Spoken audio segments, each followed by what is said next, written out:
BC reservation bill చట్టాన్ని సమిష్టిగా ఆమోదింప చేసుకోవాల్సిన అవసరం ఉందని మంత్రి పొన్నం ప్రభాకర్ అన్నారు. ఈ విషయంలో ప్రధాని మోడీని మరోసారి కలుస్తామన్నారు. బిల్లు పార్లమెంటులో పాస్ అయ్యేలా బీజేపీ ఎంపీలు కూడా సహకరించాలని కోరారు.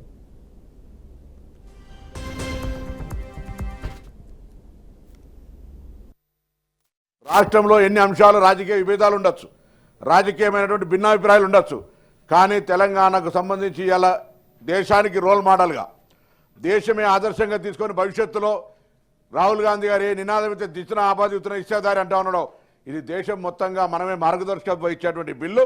కేంద్రం భారతీయ జనతా పార్టీ కూడా సానుకూలంగా వచ్చే విధంగా ఈ రాష్ట్రం నుంచి ప్రాతినిధ్యం వహిస్తున్న ఎంపీలు కావచ్చు, కేంద్ర మంత్రులు కావచ్చు, అందరూ కూడా దీన్ని సానుకూలంగా తీసుకునే విధంగా ఉండేటువంటి రూపంలో ఈ బిల్లును తమరి ద్వారా సభ ముందు వస్తాను. అధ్యక్ష, అందరూ నేను నా విజ్ఞప్తి ఏంటంటే ముక్త కంఠతోటి ఈ బిల్లును సింగిల్ వాయిస్గా ఢిల్లీకి గట్టిగా వినిపించే విధంగా మనందరూ ఉండాలి.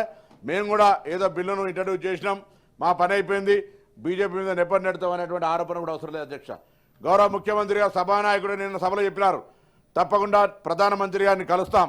ప్రతిపక్ష నాయకుడు సంబంధించి ఇలా మా దగ్గర 100 మంది ఎంపీలు ఉన్నారు. గౌరవ శాసనసభ్యుడు హరీష్ రావు గారు కూడా చెప్పినారు, మా రాజ్యసభ సభ్యులు కూడా ఉన్నారు, తప్పకుండా మేము ఈ అంశం మీద సీరియస్గా మాట్లాడతామని చెప్పినారు.